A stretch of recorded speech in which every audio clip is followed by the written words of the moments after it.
listen, when we get down 14 in here, we got them right where we want them, you know? Credit Villanova, I think two things, just how the game played out. Obviously, a team that, for us, just a quick turnaround from, the damaging weekend. I think you could see, a little bit of a residual, hangover, but also credit Villanova, and what Kyle's done with them, and just the, Wooger Poplar is, for me, he's going to be a guy who's got a great chance to keep developing to be a first-round pick. I think he's that good of a wing guard. Longino is one of the hardest wings to guard in the league, and Dixon, obviously, leading scorer in the country. So, they're a good team. I guess maybe if you can exercise some demons for us, I think, wire to wire, great performance, win by 14.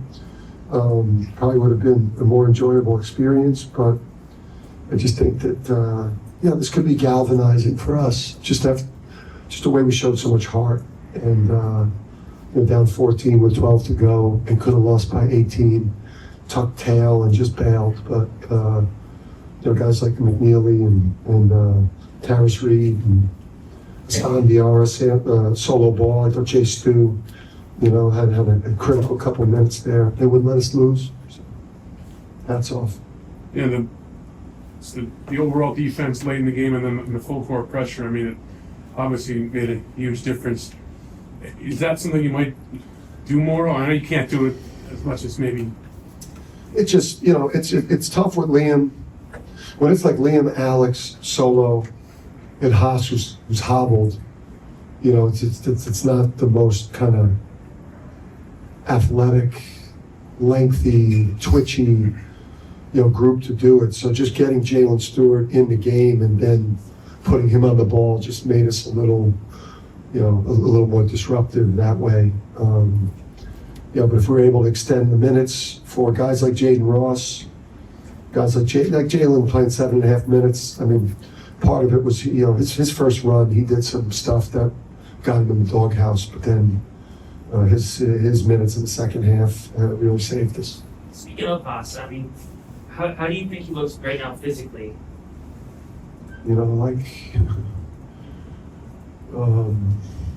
Like my grandfather looked when I was a kid.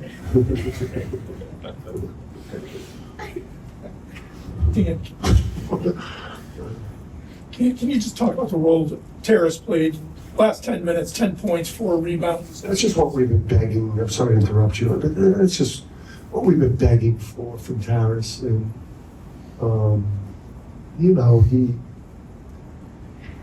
he'd be playing more of a minute line if he plays with that type of force, and urgency and life or death approach. I think he's so talented a guy. He just doesn't always show up with that type of approach. I mean, sometimes he just, he doesn't play anywhere near that level of urgency, and he's, it's frustrating at times because he's capable of tipping the scales and being a huge difference maker, and whatever mental state, whatever went on in his mind, last night into today, was approaching the game. He's going to bottle that up and show up with that type of effort every single time he takes the court. Now, over the weekend now, he's going to be violent, forceful. He can't now throttle it down. Yeah, with all the things that have to go right to erase a 14-point deficit and do it the way that you did and then protect the last few points at the end, how do you kind of square that with the comedy of errors on Saturday? Only 72 hours in between. Like, what happens to make everything go right? I mean, we did way worse shit on Saturday than Villanova did. I mean, for us, like I thought we executed pretty good on offense. We got clean stops. Whereas, I mean, things that went on Saturday, I mean, you just couldn't make it up. So, you know, I just, this, I don't know what it is, man. We've had it so good, and I keep going back to, now you can add this one too, the down 14 against the Ball, win at Marquette, heartbreaker versus St. John's in a game where you're minus 15 turnovers and it's a one possession game with 30 seconds to go, win at Creighton, lose that over the weekend, and now get down 14 against this team and win. I mean, I can't imagine what our fans, I mean, I know what my nerves are like. My fucking aura ring was ready to explode. And as freshmen go, how would you characterize the level of leadership, take charge aspect to what Liam's done? I mean, what's so impressive about Liam is he's like, and this is not a slight on the team, because the team, I mean, he's out there with Solo, who's a sophomore. He's out there with Jay Stu, who's a sophomore. You know, he's obviously AK's a third year junior and back-to-back.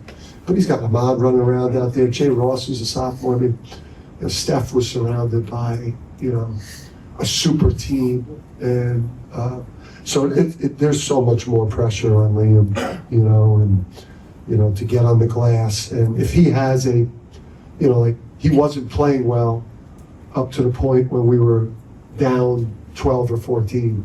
But then when he turned it up, we won by 7. I mean, he's got more pressure on him than any freshman in the country to play well, or else his team is not going to win. And it doesn't seem to face it. Doesn't back away from it. No, I mean, the what this is going to do for him in terms of, the developing all aspects of his game, and, the resilience, and having to carry so much weight, and having to make so many plays, and having to be a two-way player, and having to, he's second leading rebounder by a little bit. He's got the ball in his hands now. Now that he's back, we've got a guy we can get the ball to late in the game that could go make a play. So that certainly helps a lot. Coach, Eric Dixon, like you said, leading scorer in the country, held him to more of a volume shooter, 3 of 13. He was 9 of 12 from the free throw line, 17 points. But was Terrace, was that a concerted effort to kind of get his weight on him, to kind of maybe bog him down for the rest of the game, so that at the end he wasn't as fresh? Yeah, I mean, we screwed up a couple switches with him, where we got some pick and pop threes in the first half, Mark, and just Harris is got, just a great combination of physical strength and agility and mobility. So if there is a good matchup one-on-one in the post versus a guy like Dixon, he can match him size-wise, agility-wise. He got him on a couple shot fakes and was able to get to the line, but I thought he did as good a job of one-on-one defense as you possibly could do against the guy. Dan, Saturday probably would have left a lot of teams broken. The fact that it didn't break your team, does that leave you with a heightened sense of big picture optimism as you're heading towards the tournament season? Yeah, I mean, it's just, who knows what this is going to turn into for us. Obviously, that down the stretch here, we don't have to get on a flight. We've got bus trip, road games. We've got, 3 of the last 5 at home. We've proven the ability to go to Texas, where some really good teams have lost to Texas. We've been able to go to Marquette. Some really good teams have lost at Marquette. We've been able to go to Creighton and beat a team that not a lot of people are going to beat there in Omaha. So, it's just so much has gone on with the team. But I think our mindset right now, especially getting this one today on such a short turnaround, it was like, I think, the season was hanging in the balance for us today. If we lost this game, going to play, St. John's in the Garden over the weekend, this is definitely going to galvanize us. And, I think it's a chance for us with having some high-end wins and then having some really bad low floor moments. This team's got to find a way to, finish strong, go into the Big East tournament with great momentum. And UConn starts playing really well in March. So, can we get on a roll here late and get some of that March madness March magic that we tend to have here? And you sat Alex for a good portion there late in the game when you kind of made the comeback a little bit there. Oh, he was out. Was that more just because of the pressure and getting Jalen up on the front there? I just asked those guys like how much has Alex played, because he just looked tired, and they said the whole game. So I just don't like it. Alex wasn't playing great at that point, and we wanted to be able to maybe get into some pressure and get Jalen on the ball and see if we could create some energy there. So it was get Alex a rest. It wasn't going great for him. Get a little pressure going, and then maybe rest him where then down the stretch he can maybe close the game a little bit fresher for us. But Alex is, Alex had a huge end to the Seton Hall game. I think getting Alex going down the stretch here, we're not going anywhere unless we could get AK going. Yeah, you mentioned how much you needed this win. You're down 8 at halftime. What was the message there? You kind of did that first immediate time out of the second half when they came back. Yeah, it was like, I think twice in the first half, a point guard got picked at half court, and I think they went in and laid the ball in. I thought Solo and Alex and Liam were missing like pretty good threes. We had made some mistakes with Dixon. It wasn't like a chaotic locker room. It wasn't like, hey, I thought we were on the guys about about what our response needed to be. We needed to clean up some of the mistakes. I think we were doing a horrible job of hitting the roller in the ball screen game. There were opportunities we were missing there. We were playing too much along the 3-point line. I think we weren't so much like, hey, wake up, you guys are blowing it, as much as hey, tactically, we got to make these adjustments. And if we keep guarding, and then the 12-minute timeout, we're down 14. It was like, just go +5 in this war, go +4 in the next war. These guys will go tight going into that last 4-minute war, and we're going to get these guys. And, they players did the hard part. I'm just saying the shit. Of all the different things that we've discussed, what in your mind was the biggest difference in the last 12 minutes of the game while scoring the It was probably the plays that Liam made. Liam made a ton of plays out there. Obviously, the defense, getting those stops, and and then Tavares put himself in position to be able to finish on the basket. I thought it was Liam. I thought it was just the will of Liam who came to UConn. To have a chance to have a real season. And if we blew this game today, season bad. Was there any extra attention on him defensively? Liam from Villanova, it seemed like he was maybe facing some more pressure, attention, double teams today. Yeah, they jumped out at him aggressively, but they just, they switched a lot of things. I was pretty happy, I was pretty happy with the shots that we were getting. I thought,